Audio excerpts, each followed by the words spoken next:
I arrived in Amsterdam with two simple goals. Don't fall into a canal and don't embarrass myself. 17 minutes after leaving the airport, I failed both. The plane landed at Schiphol almost on time. I walked out of it as a confident man who had already seen mountains, seas, and once nearly boarded the wrong train in Berlin. Amsterdam was supposed to be an easy, pleasant trip. I had even bought special comfortable sneakers and a small notebook to write down my impressions. My suitcase appeared on the baggage belt among the last ones. It already looked suspiciously crumpled, as if someone had driven a cart over it. I grabbed it, put it on the floor, and pulled the handle. The handle slid out with a characteristic click, and the suitcase itself made a sound I still hear at night.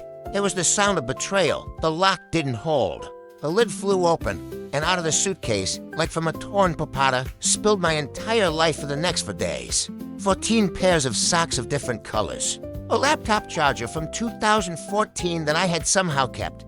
A tube of toothpaste that had been crushed and smeared mint gel everywhere. And most importantly, my brand new underwear with the big inscription "Kiss Me." I'm lost in Amsterdam. These underwear were my secret weapon. I had bought them back home because I thought it would be funny if someone accidentally saw them. I hadn't planned for half of Amsterdam to see them. The underwear landed beautifully, almost poetically, right on the helmet of a cyclist who was riding past the airport exit at that very moment. He didn't even slow down. He just shouted a cheerful "Gee," and rode on, waving my underwear like a victory flag. I stood there staring after him with an empty suitcase in my hands and toothpaste on my sneakers. An elderly man in a cap approached. He looked at me, then at the scattered socks, then back at me, and said in a calm voice, "First time in Amsterdam?" I nodded to his side, as if he had seen something very familiar, and said, "It's gonna get worse." After that, he simply walked away. I never learned his name, but his words became a prophecy. At the hotel, the receptionist accepted me as if I were the 100th tourist that day whose suitcase had exploded. He handed me the key to room 214 and politely asked if I needed an iron. I declined. An iron would no longer save me the first evening I decided to spend quietly. I walked along the canals, photographed a few bridges, and didn't even fall.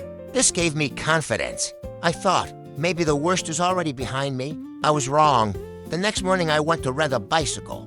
The shop had a very friendly name, and the guy behind the counter smiled so widely that I immediately relaxed. He gave me the most stable bike in the whole area and briefly explained where the brakes were. I nodded as if I understood everything. 8 minutes later, I was already riding down the street in the opposite direction of traffic. The Dutch miraculously swerved around me. I screamed sorry, so often that after a while the word lost all meaning and became just background noise. At a large intersection, I tried to stop at a red light. The brakes worked, but the bicycle decided that wasn't enough. It slowly, almost gracefully, tipped over sideways together with me. I lay on the cobblestones looking at the sky while a group of Japanese tourists stopped and started clapping.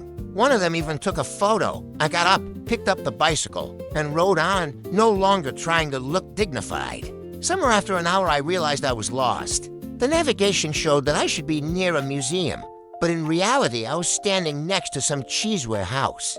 The smell was so strong that my knees wobbled that in the evening I decided to eat like a local. I walked into a small restaurant by the canal and confidently told the waiter, something typically Dutch, "Please." He nodded with an expression that suggested he already knew how this would end. 15 minutes later, a huge plate of something yellow and suspicious appeared in front of me. It looked like potatoes that had survived several wars and decided to take revenge on humanity. I took a bite. The taste hit me so hard that my eyes closed by themselves.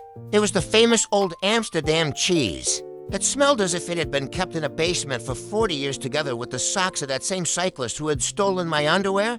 I chewed and tried to smile. The waiter stood nearby watching. When I finally swallowed, he came closer and quietly said, "Most tourists are already crying at this point. You're holding up well?" I nodded because I could no longer speak. My voice would have betrayed me. On the third day, I decided I needed peace. Just a walk along the canal, nice photos, and no adventures. I chose a quiet spot, stood at the edge of the embankment, raised my phone, and had almost taken the perfect shot when a tour boat with children floated past. One little boy suddenly shouted loudly in English, "Look, a tourist is falling." I wasn't even thinking of falling yet, but those words worked like a spell. I instinctively stepped back, tripped on an uneven tile, and flew. Not into the canal, thank all the gods.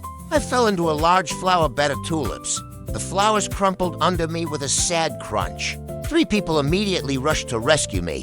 One middle-aged man, while helping me up, kept repeating, "It's normal. We're used to it." Last week, an Austrian guy fell into a fountain. I stood there covered in dirt, with a tulip behind my ear and my dignity broken. When I returned to the hotel, the receptionist didn't even raise an eyebrow. He simply handed me a clean towel and said, "Room 214, your underwear has been returned." The cyclist brought it back. I froze. He said, the receptionist continued, that they brought him luck. He won a small amount in the lottery and decided the underwear was a talisman. But he returned them anyway because you can't take someone else's happiness. I took the towel and silently went up to my room. The underwear was lying on the bed, neatly folded. There was even a small note in Dutch on them that I never translated. On the last day, I no longer planned anything. I just walked around the city, ate ordinary waffles, which this time didn't fall into the canal, and watched other tourists. Every time I saw someone uncertainly turning the pedals, I smiled and thought, another lucky one. At the airport, when I was checking in my suitcase, the security guard looked at me a little longer than necessary. Then his gaze fell on the edge of the underwear that was sticking out of the side pocket again. He raised one eyebrow and calmly said, "Nice souvenir." I no longer tried to explain. I just nodded and answered. The best one, Amsterdam, completely destroyed me. It took my dignity, my underwear, my confidence in my own abilities, and almost took my life in a tulip bag. But when the plane lifted off the ground, I looked out the window and suddenly realized I was smiling. I would go again. Definitely. Only next time I'll take underwear without any inscription. And maybe a helmet.